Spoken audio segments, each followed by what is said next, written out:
Haleluya. Terima kasih setiap pelayan Tuhan. Hari ini saya akan membagikan firman Tuhan. Satu tema yang saya ambil tentang hilang. Jadi saya tertarik tentang satu tema yaitu hilang.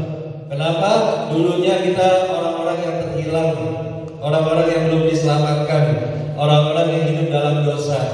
Tetapi ketika kita percaya Yesus, ditemukan oleh Tuhan, kita dibenarkan memperoleh keselamatan. Nah, hari ini saya akan mengambil ayat firman Tuhan dalam 1 Petrus 2 ayat 25. 1 Petrus 2 ayat 25. Firman Tuhan, sebab dahulu kamu sesat seperti domba, tetapi sekarang kamu telah kembali kepada gembala dan pemelihara jiwamu.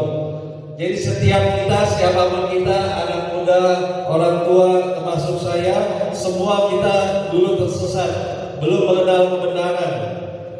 Makanya hari ini kalau kita dibilang orang Kristen, tapi kita belum percaya kepada Yesus sungguh-sungguh, belum percaya bahwa kita diselamatkan, bahwa surga adalah kepastian, maka berarti kita masih tersesat. Tapi hari ini firman Tuhan katakan, percaya Yesus sungguh-sungguh, Dia memberikan keselamatan kepada saudara, maka saudara tidak lagi tersesat. Karena manusia berdosa tersesat, tapi Tuhan menemukan kita. Makanya kita diperumpamakan orang percaya seperti apa? Domba. Domba binatang yang lemah. Makanya domba ketika tersesat tidak tahu jalan pulangnya, tapi gembala mencari domba yang terhilang. Makanya dalam Lukas 15 ayat 11 sampai 32 itu nats khotbah hari ini tentang apa? Perumpamaan anak yang hilang. Nah, dalam Lukas 15 sangat unik kalau kita baca jemaat Tuhan dari awal ayat 1 sampai 32. Alkitab saudara LAI menulis tentang Lukas 15 itu tentang menceritakan yang hilang. Ayat 1 sampai 7 tentang domba yang hilang. Ayat 8 sampai 10 tentang dirham yang hilang. Ayat 11 sampai 32 tentang anak yang hilang. Dalam satu pasal ada 3 cerita yang berbeda, tapi intinya sama tentang yang hilang. Berarti di sini kita bisa melihat ada pihak yang mengalami kehilangan dan ada juga pihak yang terhilang. Pertama, ayat 1 sampai 7, domba yang hilang, gembala mencari domba. Ayat 8 sampai 10, dirham yang hilang, pemiliknya mencari dirham itu. Ayat 11 sampai 32, anak yang bungsu terhilang, bapaknya mencari anak yang bungsu. Makanya hari ini saya memberitakan tentang hilang. Kenapa Yesus sampai harus menceritakan tentang yang hilang ini dalam satu pasal? Lengkap, sangat unik. Jawabannya karena pada saat itu orang Farisi, ahli Taurat tidak suka kalau orang berdosa datang kepada Yesus untuk mendengar apa perkataan Yesus. Mereka tidak suka kalau ada orang berdosa bertobat, percaya Yesus sebagai Tuhan, mereka gak suka. Makanya kalau kita lihat dalam ayat firman Tuhan, coba kita buka dalam Lukas 15 ayat 1 dan 2. Kenapa Yesus sampai harus menceritakan ketiga perumpamaan ini? Lukas 15 ayat 1 sampai 2. Para pemungut cukai dan orang-orang berdosa biasanya datang kepada Yesus untuk mendengarkan Dia. Ayat kedua, maka bersungut-sungutlah orang-orang Farisi dan ahli-ahli Taurat. Katanya, ia yaitu Yesus menerima orang-orang berdosa dan makan bersama-sama dengan mereka. Banyak orang percaya, banyak orang Kristen, mungkin bukan saudara di luar sana banyak yang ketika ada orang berdosa, orang yang jahat mau datang kepada Tuhan, mau datang ke gereja, tapi kita tolak.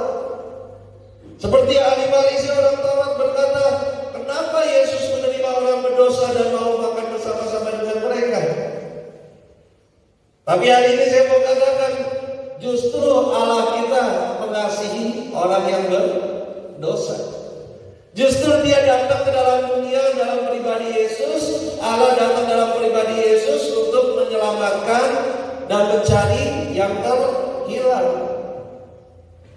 Nah, contohnya siapa dalam Alkitab? Zakheus. Zakheus seorang pemungut cukai. Ketika Yesus lewat, dia naik ke atas pohon untuk melihat seperti apa, siapakah Yesus itu.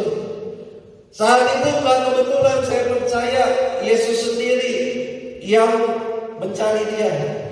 Makanya Yesus lihat, suruh Zakheus turun dan aku akan makan bersama-sama dengan kau di rumahmu. Cerita ini menunjukkan bahwa Allah kita, Yesus kita sangat mencintai, sangat mencari orang-orang yang berdosa.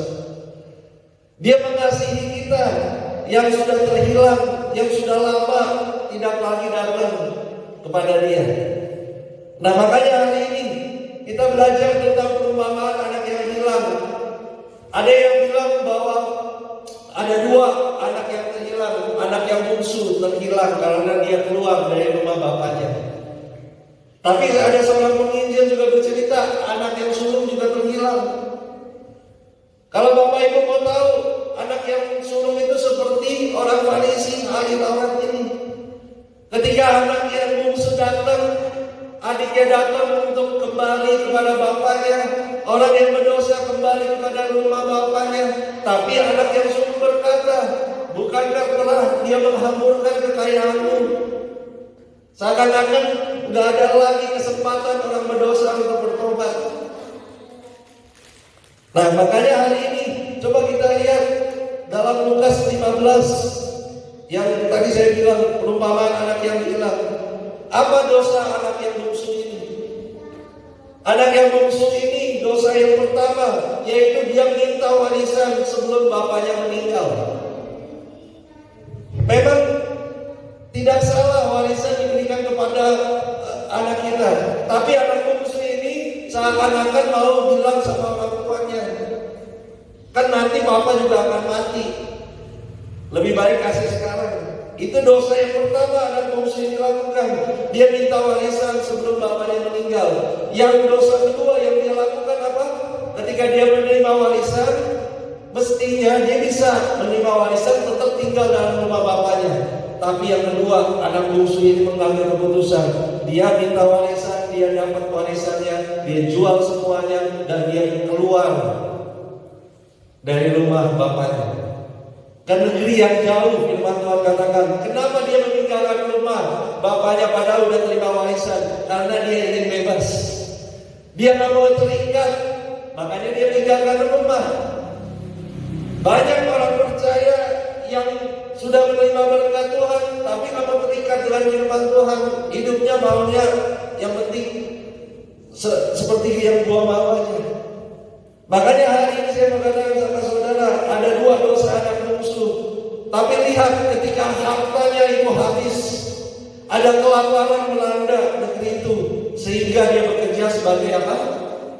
Penjaga babi. Kalau hari ini, saat ini mungkin di tempat ini, babi itu bukan binatang haram. Kita pelihara, kita jual, bahkan kita makan. Tapi saat itu, budaya saat itu, babi itu binatang yang haram. Apalagi dia mau bekerja sebagai apa? Penjaga babi. Berarti pekerjaan yang haram. Dari status sebagai seorang anak dalam rumah bapaknya, dia dilayani, bahkan dikasih warisan, tidak kekurangan apapun. Tetapi ketika dia keluar dari rumah bapaknya, dia kehilangan segalanya. Meskipun dia dapat sementara waktu kekayaan warisan, tapi di luar rumah bapak, di luar kasih bapak, justru tidak ada yang kita peroleh. Makanya banyak orang percaya kalau hidupnya di luar bapak, hidupnya di luar kebenaran firman Tuhan, meskipun dia punya kekayaan dunia ini, meskipun dia punya segalanya, tetapi tetap dia kehilangan apa yang utama, yang penting, yaitu kasih Bapa. Makanya lihat anak bungsu ini, belajar dari anak bungsu ini, dia keluar karena dia tidak mau terikat, sehingga ketika dia kehilangan segalanya, dia harus menjadi penjaga babi, pekerjaan haram saat itu. Hari ini saya mau katakan dalam Lukas 15 ayat 16. Coba kita lihat dalam firman Tuhan. Lukas 15 ayat 16. Lalu ia, anak bungsu, ingin mengisi perutnya dengan ampas yang menjadi makanan bagi itu, tetapi tidak seorang pun yang memberikan kepadanya. Jadi banyak orang yang kalau meninggalkan kasih karunia Tuhan, keluar dari kasih Bapa, keluar dari pelukan Bapa, maka dia akan mengalami titik terendah dalam kehidupannya. Tapi saya mau katakan bagi saudara, si bungsu ini gambaran orang berdosa. Anak bungsu, anak sulung gambaran orang-orang Farisi, ahli Taurat yang menolak orang berdosa untuk kembali kepada Tuhan. Tapi dalam cerita ini, Bapa gambaran Allah kita, Bapa kita di surga. Dia selalu membuka tangannya untuk menerima siapapun orang berdosa yang mau datang kepadanya. Amin. Nah, sekarang kita mau pelajari apa saja yang dibuat Bapa ini terhadap anak bungsu ini. Ada beberapa poin yang akan saya bagi. Yang pertama, Bapa ini tidak melupakan anaknya. Dia selalu menunggu anaknya pulang. Hari ini orang tua di tempat ini, kau selalu menunggu anakmu kan kalau belum pulang. Bahkan kalau di luar sana ada yang mungkin bilang, anak yang selalu bilang, udah saya gak anggap dia sebagai orang tua saya kecewa sama dia. Tapi orang tua selalu mengasihi anak-anaknya. Makanya di sini dikatakan Bapa ini tidak melupakan anaknya, selalu menunggu anaknya pulang. Firman Tuhan memberikan bukti dalam Lukas 15 ayat 20. Lukas 15 ayat 20. Maka bangkitlah ia, anak bungsu, dan pergi kepada bapaknya. Ketika anak bungsu itu masih jauh, ayahnya telah melihatnya, lalu tergeraklah hatinya oleh belas kasihan. Ayahnya itu berlari mendapatkan dia, lalu merangkul dan mencium dia. Perhatikan baik-baik, ketika anak bungsu itu masih jauh, ayahnya melihat dia. Tidak suatu kebetulan ayahnya tepat pada waktu anak bungsu itu pulang, ayahnya berdiri di tempat itu. Ada salah satu penafsir bilang bahwa ayahnya itu selalu menunggu kapan anaknya itu mau pulang. Makanya hari ini siapapun saudara yang merasa mungkin udah gak layak, merasa udah jauh dari Tuhan, merasa sebagai orang berdosa yang sudah gak layak diterima oleh Tuhan, saya mau katakan sama saudara, Bapa kita, Allah kita di surga selalu menunggu dan mencari orang berdosa untuk balik kepada Dia. Makanya dalam Yesaya 49 ayat 15 firman Tuhan, Yesaya 49 ayat 15, dapatkah seorang perempuan melupakan bayinya sehingga ia tidak menyayangi anak dari kandungannya, sekalipun dia, yaitu perempuan itu, melupakan anaknya, melupakannya, aku Tuhan tidak akan melupakan engkau. Seorang ibu gak mungkin melupakan anak yang keluar dari rahimnya, yang dilahirkannya. Seorang bapak pasti mengasihi anaknya.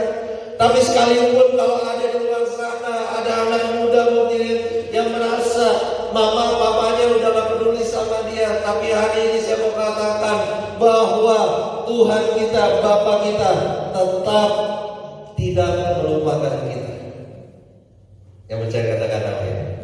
Karena kasihnya sungguh luar biasa. Makanya Bapa kita mau semua yang jauh bisa mendekat. Bapa kita di surga mau yang terhilang akhirnya kembali, yang jauh mendekat, yang terhilang kembali. Makanya hari ini saya mau kabarkan kabar sukacita bahwa kita mempunyai seorang Bapa yang setia. Apapun keadaanmu, mungkin segelap apapun dosamu, semerah apapun dosamu, sehitam apapun kehidupanmu, tapi saya mau katakan hari ini adalah waktu yang tepat engkau kembali menerima kasih Bapa dalam hidup. Amin. Karena dia selalu mencari yang terhilang. Dia tidak membiarkan yang terhilang. 100 domba yang ada yang dia gembalakan, satu hilang, dia cari yang satu. Domba aja dia cari. Orang percaya digambarkan domba dalam firman Tuhan. Apalagi manusia, pasti ciptaannya itu dicari oleh dia. Makanya dosa membuat kita kita menjauh dari Bapa. Dosa membuat kita takut datang kepada Bapa. Tapi kasih Bapa melalui pribadi anaknya yaitu Yesus Kristus membuat kita dengan berani pulang mendekat kepada Bapa. Banyak orang yang tidak lagi mau datang ke gereja, tidak mau lagi pelayanan, tidak lagi mau berdoa. Kenapa? Merasa hidupnya udah kotor, udah najis, udah jahat.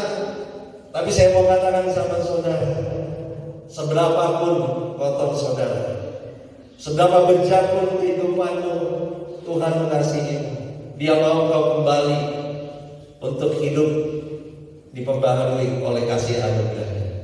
Yang percaya katakan amin. Yang kedua, poin yang kedua, saya mau bagikan bagi saudara, Bapa dalam cerita ini berlari, merangkul dan mencium anaknya. Dia berlari, bukan jalan. Berlari kenapa? Karena sudah begitu dia sangat merindukan anaknya pulang. Bapa Surgawi sedang berlari terhadap kita. Orang-orang yang terhilang, bukan hanya terhilang dari gereja, terhilang dari hubungan intim sama Tuhan. Hari ini saya mau katakan sama saudara, mungkin kita sering malas baca firman Tuhan, sering malas bersekutu berdoa dengan Tuhan, sering malas beribadah, sering malas memuji dan menyembah Tuhan. Tapi saya mau katakan sama saudara, Bapa di surga selalu rindu untuk bersekutu sama kita.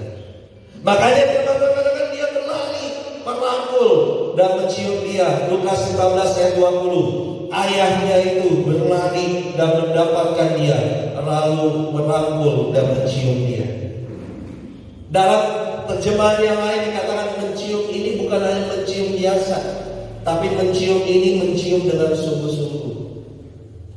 Seperti suami mencium istrinya dengan penuh kasih, dengan penuh belas kasihan. Coba saudara renungkan baik-baik. Padahal anak bungsu ini ragu untuk kembali ke rumah bapaknya. Dia ragu kalau bapaknya masih mau terima dia. Makanya dia bilang, aku telah berdosa terhadap surga dan terhadap Bapa. Jadikanlah aku orang upahan Bapa. Dia ragu bahwa bapaknya akan menerima dia. Mungkin saudara ragu apakah Tuhan masih mau menerima saya, Tuhan mau mengampuni dosa saya. Mungkin saudara ragu Tuhan mau enggak pakai hidup saya. Tapi hari ini melalui kebenaran firman Tuhan ini saya mau katakan, Tuhan tetap menerima engkau. Tuhan tetap merangkul dan memeluk saudara. Yang percaya katakan amin. Makanya Lukas 15 ayat 19, coba lihat Lukas 15 ayat 19. Anak bungsu ini berkata, aku tidak layak lagi disebutkan anak Bapa. Ayat 21 dia juga berkata, aku tidak layak lagi disebutkan anak Bapa.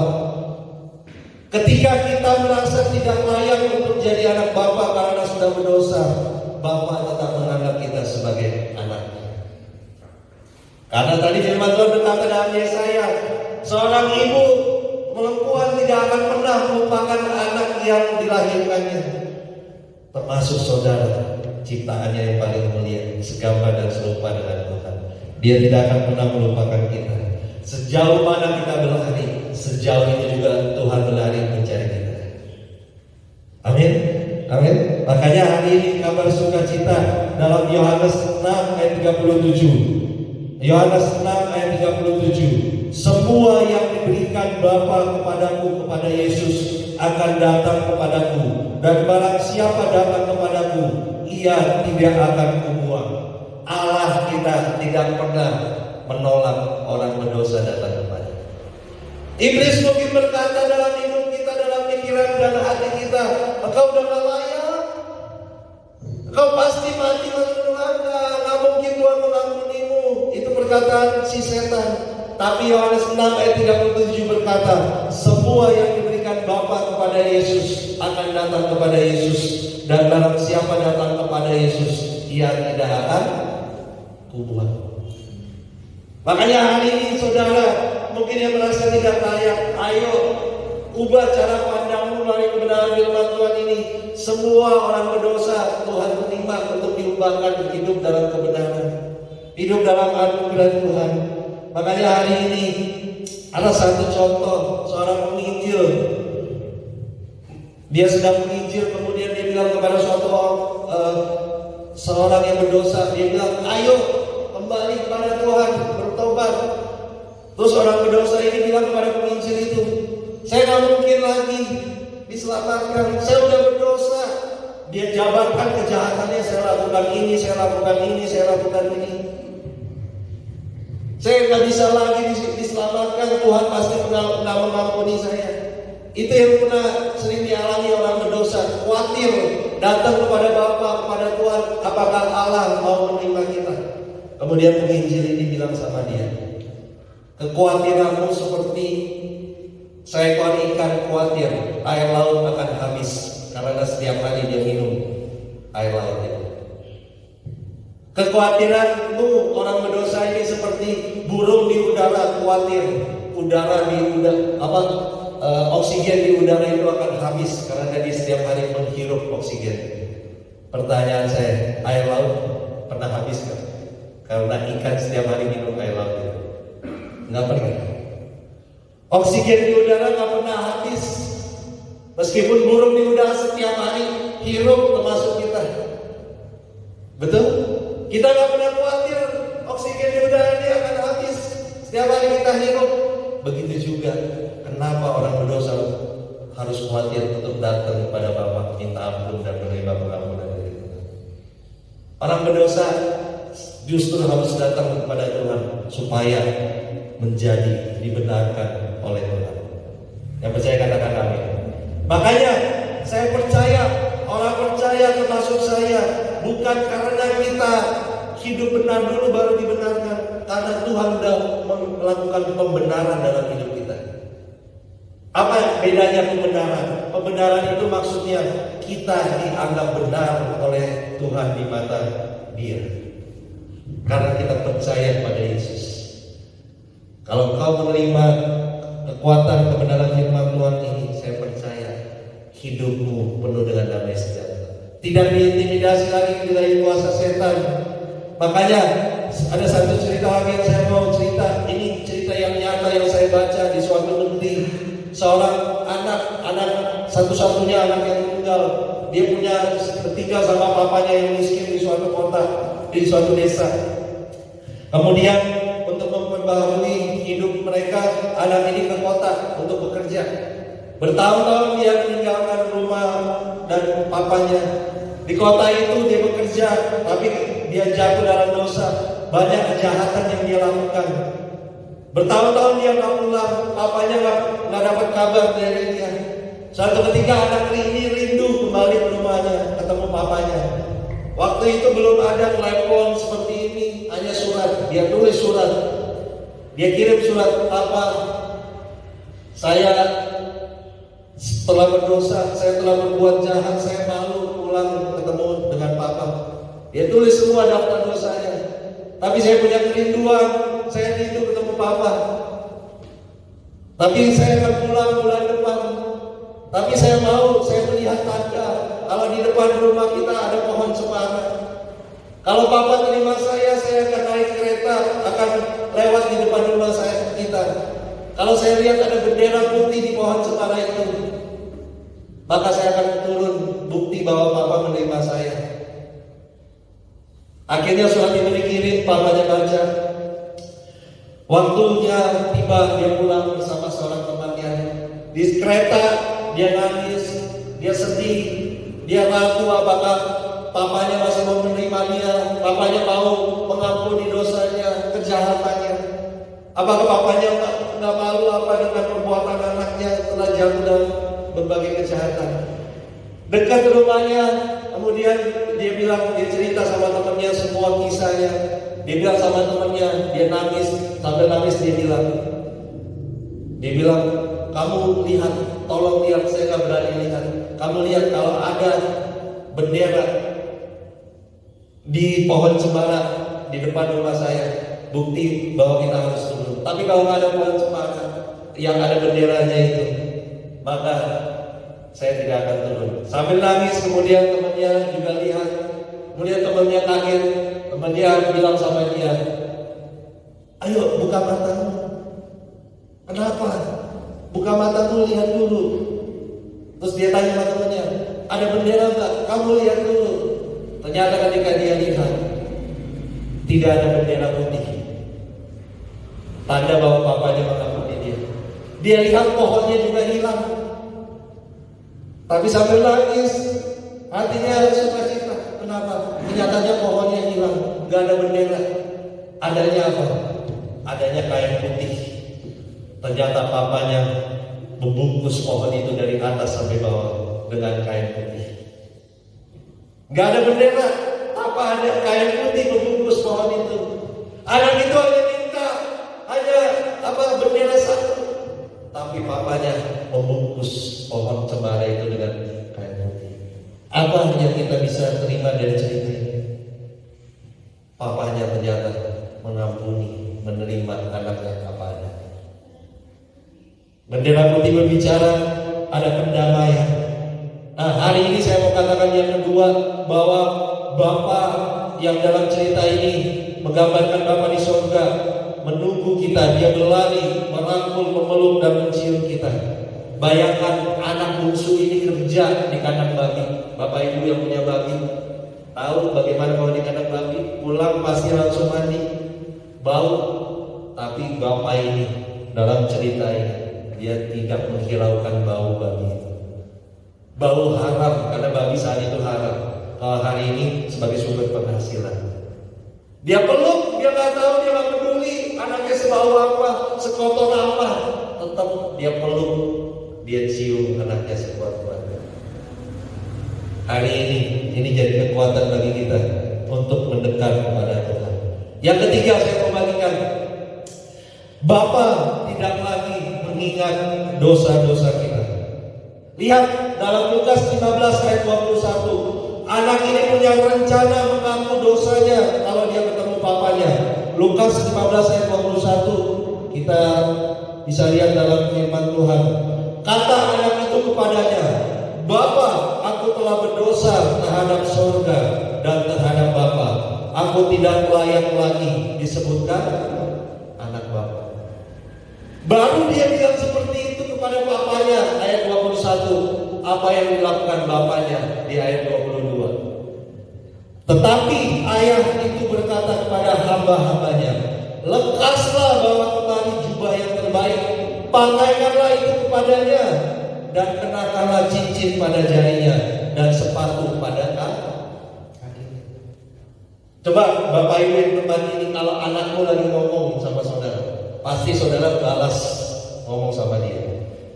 Dalam cerita ini anak itu lagi mengaku dosa. Aku tidak layak. Aku telah berdosa terhadap surga dan Bapa. Aku tidak layak disebutkan anak Bapa. Lagi ngomong sama papanya, papanya ngomong sama hamba-hambanya.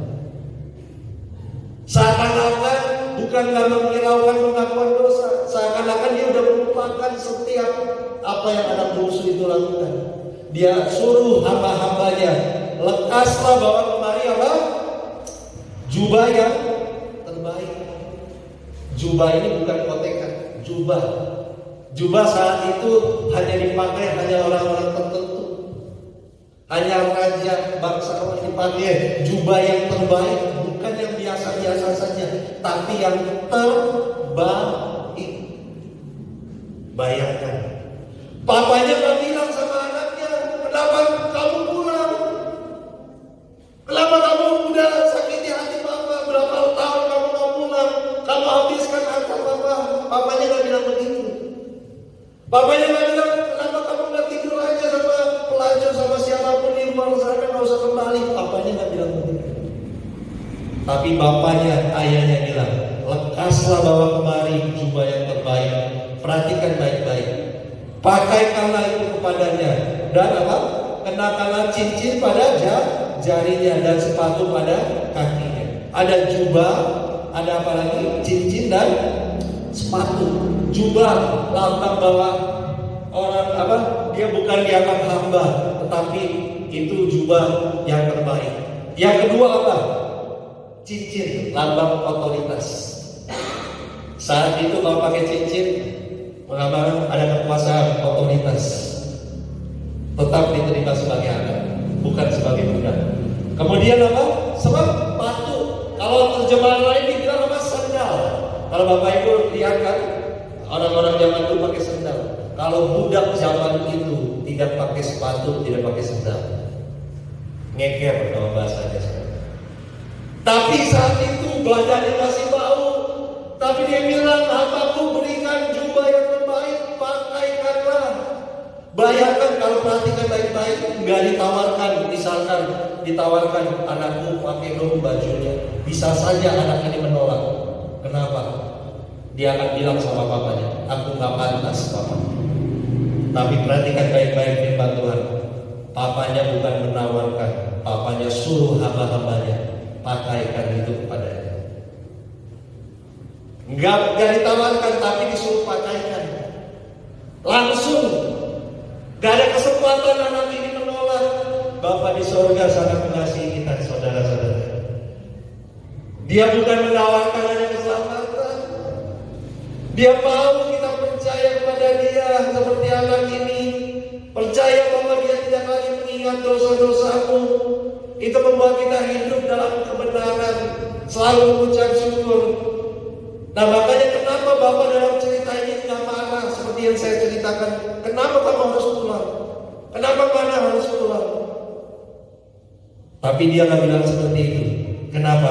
Karena Bapak, gambaran Allah di surga, mengasihi orang berdosa yang benar-benar sungguh-sungguh mau bertobat datang kepada-Nya.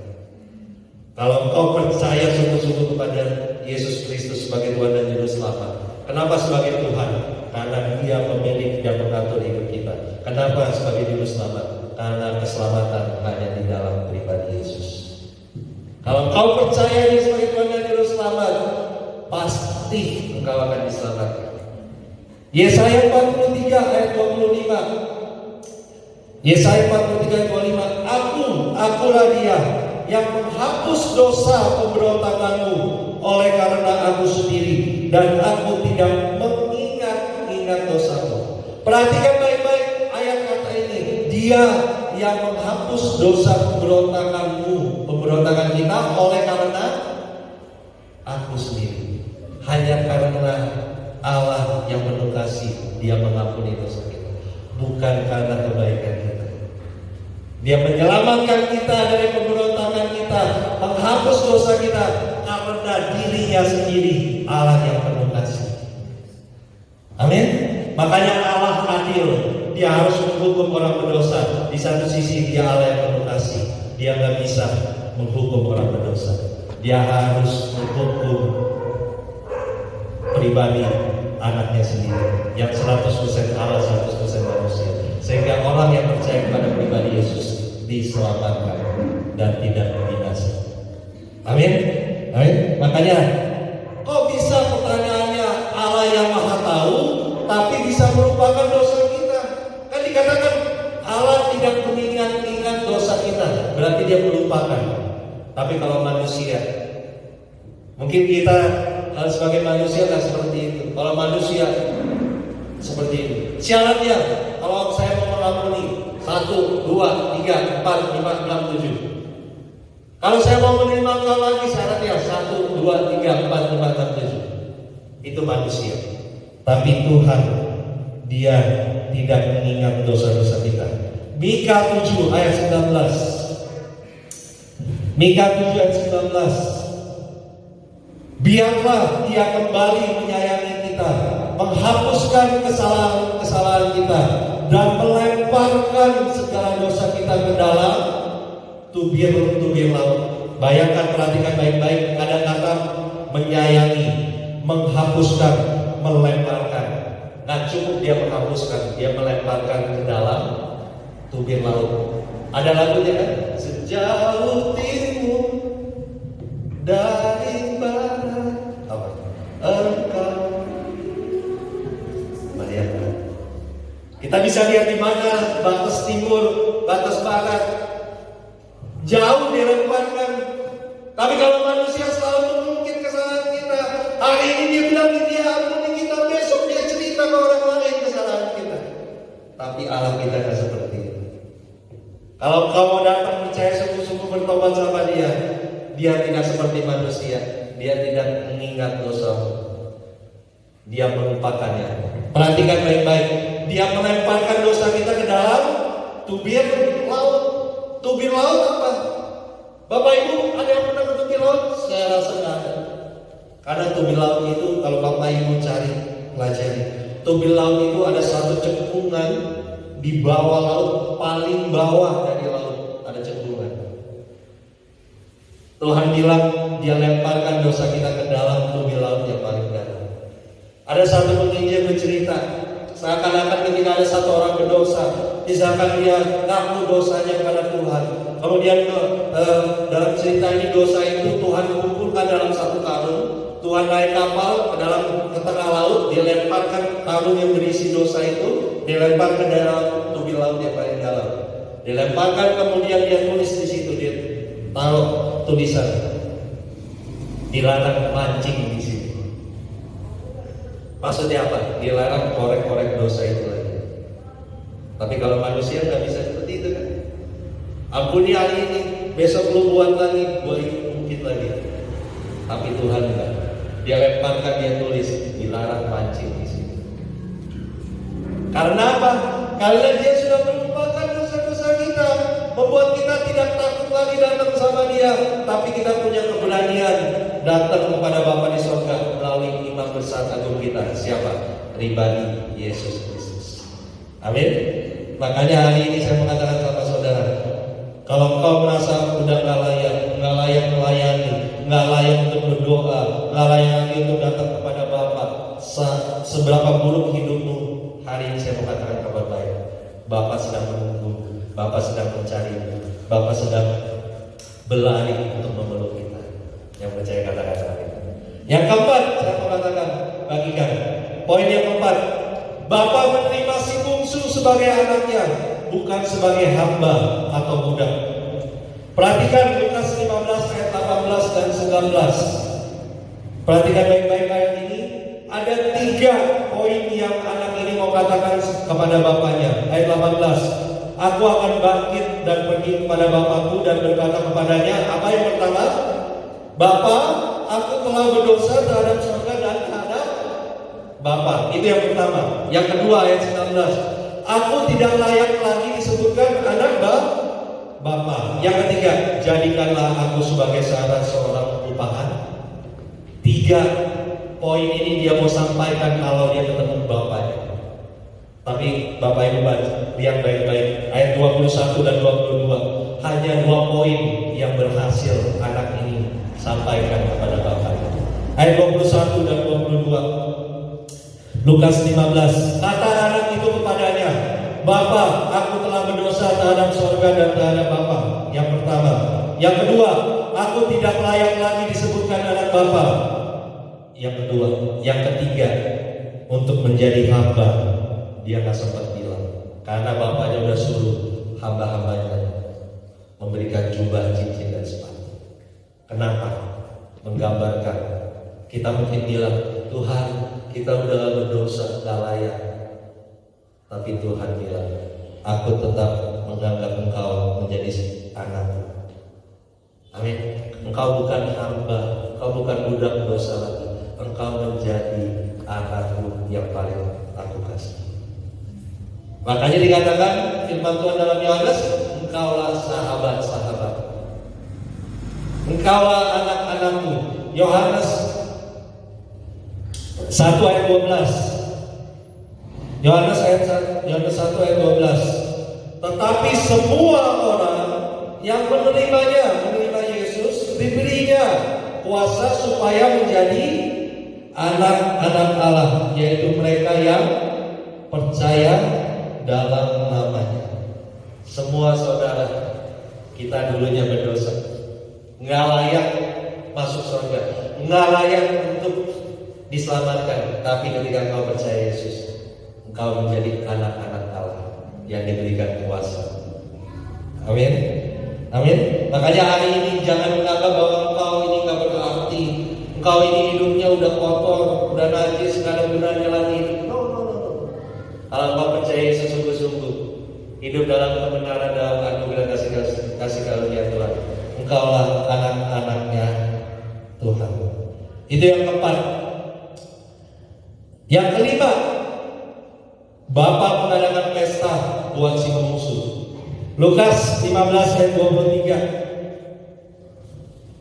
Dan ambillah anak lembu tambun itu, sembelihlah dia, dan marilah kita makan dan bersuka cita. Perhatikan baik-baik. Dari di kandang babi mau makan ampas babi aja nggak ada. Kalau hari ini mungkin ampas babi bisa jadi kerupuk babi. Ampas babi aja dia nggak dapat. Dari titik terendah dalam hidupnya, Bapak mencari dan mendapatkan dia. Kemudian dibikin pesta. Hari ini hanya di dalam rumah Bapak, di dalam kasih Bapak, di dalam peluk Bapak, hidup kita memulai damai sejahtera saja. Keluar dari rumah Bapak mungkin seakan-akan kita bebas. Kita mau bebas hidup bagaimana semau kita aja. Karena nggak ada yang mengawasi, nggak ada yang mengikat kita. Tapi saya mau katakan, justru ketika kita mau bebas di luar rumah Bapak, justru di saat itu kita terikat. Makanya anak ini terikat, akhirnya hancur hidupnya, kehilangan segalanya. Tapi kasih karunia Tuhan menyelamatkan dia. Makanya ayat 24 Lukas 15. Sebab anakku ini telah mati dan menjadi hidup kembali. Ia telah hilang dan didapat kembali. Maka mulailah mereka bersukaria. Kalau kau sudah ditemukan Tuhan, percaya lagi Yesus sungguh-sungguh, kembali bertobat, hidup dalam kebenaran firman Tuhan, surga bertepik sorai. Amin. Makanya ayat 7, Lukas 15 ayat 7. Lukas 15 ayat 7. Aku berkata kepadamu, demikian juga akan ada sukacita di sorga karena satu orang berdosa yang bertobat, lebih daripada sukacita karena 99 orang benar yang tidak memerlukan pertobatan. Tuhan lebih mencari mengasihi satu orang berdosa, mau perlu dia, daripada orang yang merasa dirinya benar tidak perlu Tuhan. Kenapa dikatakan orang benar yang tidak memerlukan pertobatan? Tadi orang Farisi ahli Taurat merasa dirinya benar tapi tidak memerlukan Yesus sebagai Tuhan dan Juru Selamat. Hari ini saudara dan saya memerlukan satu pribadi, yaitu pribadi Yesus Kristus yang bisa menyelamatkan hidup kita. Nggak ada manusia di dalam dunia yang bisa menebus dosanya sendiri, baik melalui amal ibadahnya, perbuatan baiknya. Kalau dia belum percaya Yesus, ketika dia percaya Yesus, dia hidup benar, berbuat baik, beribadah. Makanya hari ini saya mengatakan sama saudara, firman Tuhan dalam Lukas 15 ayat 10. Aku berkata kepadamu, demikianlah juga akan ada sukacita pada malaikat-malaikat Allah karena satu orang berdosa yang bertobat.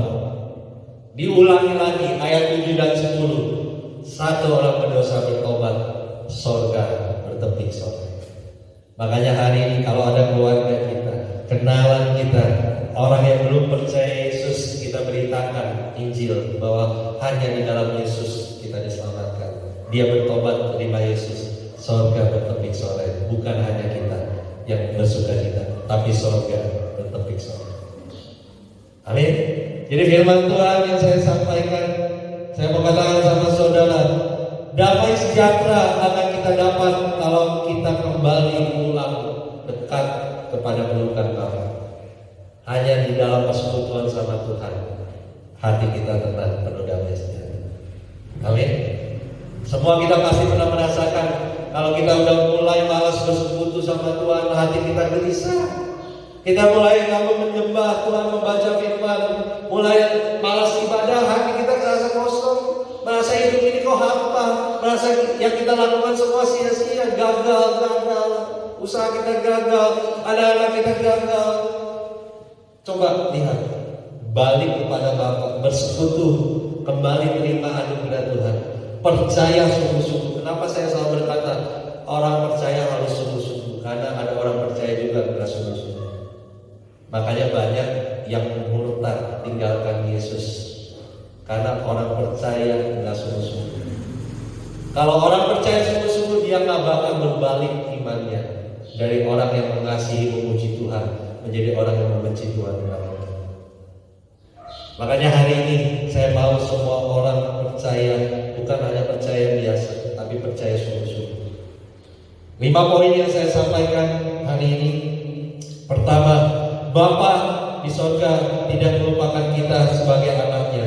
Dia selalu menunggu anaknya, yaitu kita semua, untuk pulang terima anugerah keselamatan dari Dia. Yang kedua, Bapa di sorga selalu berlari mencari kita, ingin memeluk, merangkul, dan mencium kita seperti seorang ayah, ibu kepada anaknya. Yang ketiga, Bapa di sorga tidak lagi mengingat dosa-dosa kita. Dia melupakan dosa kita. Merah seperti kemisi, putih seperti salju. Udah, gak usah ingat-ingat lagi yang lalu, yang kemarin, mungkin beberapa jam yang lalu. Lupakan kesalahan kita, seperti Bapa mengampuni dosa kita. Makanya doa Bapa kami, ampunilah kami seperti kami mengampuni orang yang berdosa pada kami. Ayat yang keempat, Bapa menerima si bungsu, gambaran orang percaya sebagai anaknya, bukan sebagai hamba atau budaknya. Yang kelima, Bapa mengadakan pesta bagi setiap orang yang berdosa yang balik kepadanya. Amin. Hari ini saya percaya biarlah firman Tuhan ini memberikan terang dalam hidup kita. Jika ada yang masih khawatir, takut untuk datang kepada Tuhan, hari ini beranikan diri. Dia menerima kita.